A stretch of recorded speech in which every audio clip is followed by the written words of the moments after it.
আসসালামু আলাইকুম। কেমন আছেন সবাই? দেখুন কত সুন্দর না ডিজাইনটা। আজ আমি এই সেলাইটা আপনাদের দেখাবো এবং এই সেলাই সম্পর্কে ডিটেইলস বলবো। আমি এই সেলাইটা করেছি পুরোটাই ডিএমসি সুতা দিয়ে। ডিএমসি সুতা তো ৬ তার বা ৮ তার থাকে। সেখান থেকে আমি আমার মতো করে ৩ তার নিয়েছি। আমি এখানে যে সেলাইটা করছি সেটাকে স্টেম স্টিচ বা ডাল সেলাই বলা হয়।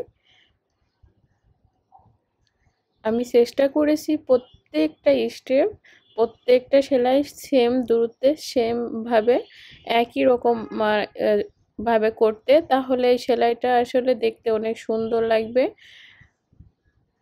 আর খুবই ছোট ছোট ফোর তোলার চেষ্টা করেছি, দেখলেই বুঝতে পারবেন।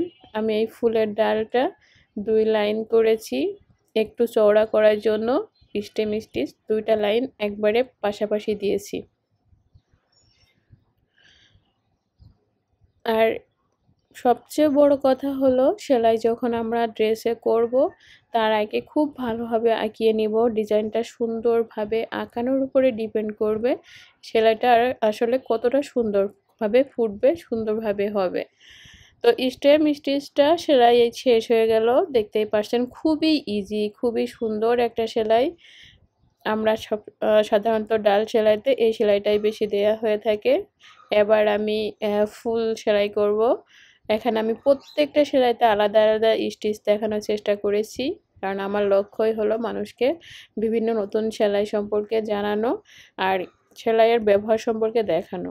এখন যে সেলাইটা করতেছি একে বলে ব্যাক স্টিচ। বাংলায় এর নামটা কি আমি ঠিক জানি না। এটাও খুবই সহজ সেলাই।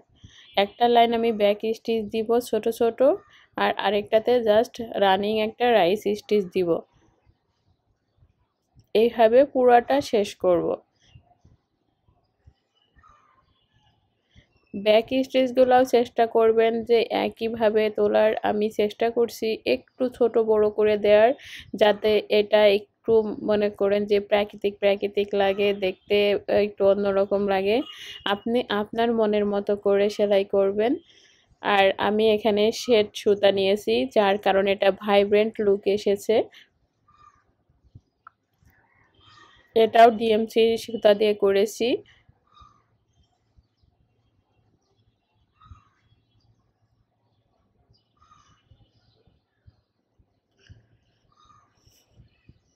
এই সেলাইটা যখন কমপ্লিট হবে তখন দেখতে পাবেন এটা আসলেই অনেক সুন্দর লুক দিয়েছে। আর যখন আমি এই ধরনের ড্রেসের কাজ করবেন চেষ্টা করবেন এরকম সুন্দর সূক্ষ্মভাবে করতে, তাহলে আসলে অল্প ফুল বা অল্প কাজেও অনেক সুন্দর লাগে। দেখেন সূক্ষ্মভাবে কাজ না করে যদি পুরো ভরাটু করেন না, অতটা লুক ভালো আসে না। তো এইখানেও আমি ফুলের পাপড়িগুলা দেখেন আমি যেভাবে ব্লেন্ডিং করতেছি, বা আপনাকে এটা বলা হয় যে কালার পেইন্ট মানে সুতার থ্রেড পেইন্টিং। সেটাতে আমি কিন্তু লম্বা লম্বাভাবে না দিয়ে একটু বাঁকা করে আড়ে আড়ে সেলাইটা করতেছি।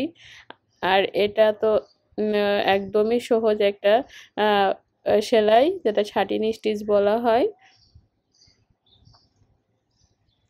প্রত্যেকটা সেলাই কিন্তু খুব সহজ। তারপর ওই সহজ সহজ সেলাই দিয়েই দেখবেন একটা সুন্দর একটা ইউনিক একটা ড্রেস পিস হবে এটাতে।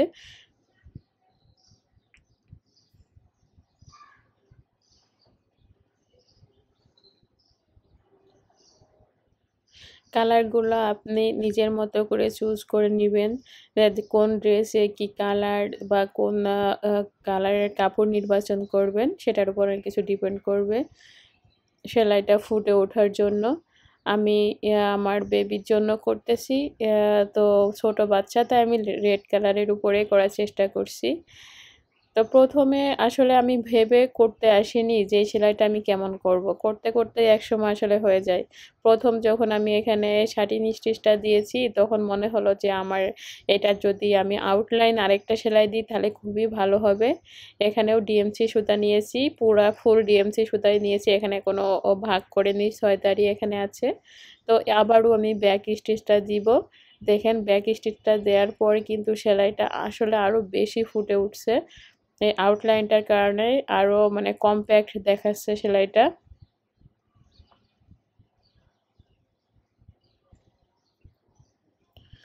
এইভাবে পুরা ফুলটাই আমি কভার করব এই সেলাইটা দিয়ে।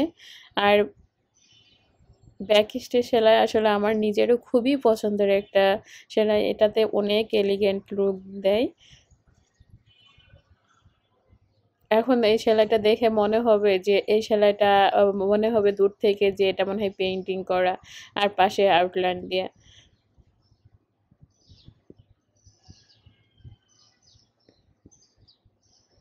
আপনিও চাইলে আপনার বেবির জন্য বা নিজের জন্য, আপনার প্রিয়জনদের জন্য এই সেলাইটা করতে পারেন। আর এই ধরনের কোন সেলাই দেখতে চান, আপনারা কেমন টাইপের সেলাই আমার কাছ থেকে চান, প্লিজ কমেন্ট করবেন।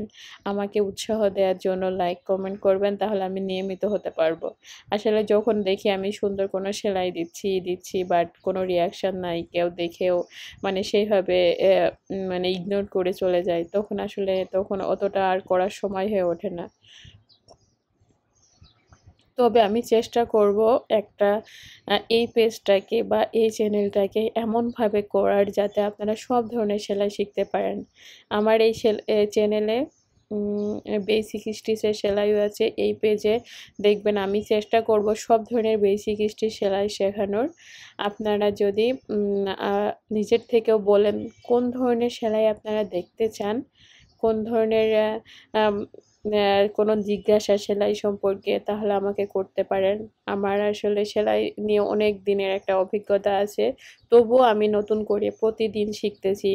কারণ যখন মানুষ কোনো বা আর্টিস্ট কোনো কিছু সৃষ্টি করে সেটার আসলে অনেক ভেরিয়েশন আছে। আমি যেটা শিখছি নতুন করে দেখা যাচ্ছে যে তার থেকেও আরও অন্যরকমভাবে একটু পরিবর্তন করে অনেক সুন্দর আরেকটা সেলাই আসছে। তো শেখার কোনো আসলে শেষ নাই। আমিও শিখতেছি। আমি যতটুকু পারি ততটুকু আপনাদের সেলাই শেখাবো। মানে এটা মানে আমার ইচ্ছা আছে যে তো যাই হোক, এবার আমি প্রথমে যে এই কিছুক্ষণ আগে যে ব্যাক স্টিচটা ফুলের মিডিল করছিলাম, সেটাই আমি এখন ফ্রেঞ্চ নট দিয়ে মানে কাভার করব। দেখেন এইখানে আমি যখন এই সাদা মানে কালারের মানে ডিএমসি ডিএমসি সুতাটা সিলেক্ট করছি, তখন এটা আসলে দূর থেকে দেখলে তারার মতো ফুটে থাকে। আর এই ধরনের ফুল আসলে বাস্তবেও দেখতে অনেক সুন্দর হয়। আর দেখছেনই তো প্রত্যেকটা সেলাই এখানে খুবই সহজ, যেটা আমরা সবাই কম বেশি পারি, যারাই সুই ধরতে পারি, একটু এমব্রয়ডারি কাজ করতে পারি, এটা পারি। তো কেমন হলো এটা আমাকে জানাবেন প্লিজ। আমার কাজ মানে আপনাদের খারাপ লাগলেও সেটা জানাবেন, আমি তাহলে নিজেকে ইমপ্রুভ করতে পারবো।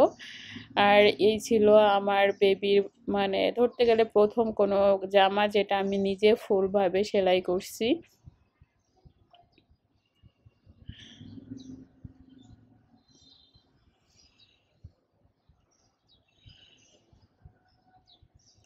ভালো থাকবেন সবাই, আপনাদের কাজগুলো আমাকে দেখাবেন। আমিও আপনাদের কাছ থেকে নতুন নতুন কিছু শিখতে চাই। আল্লাহ হাফেজ।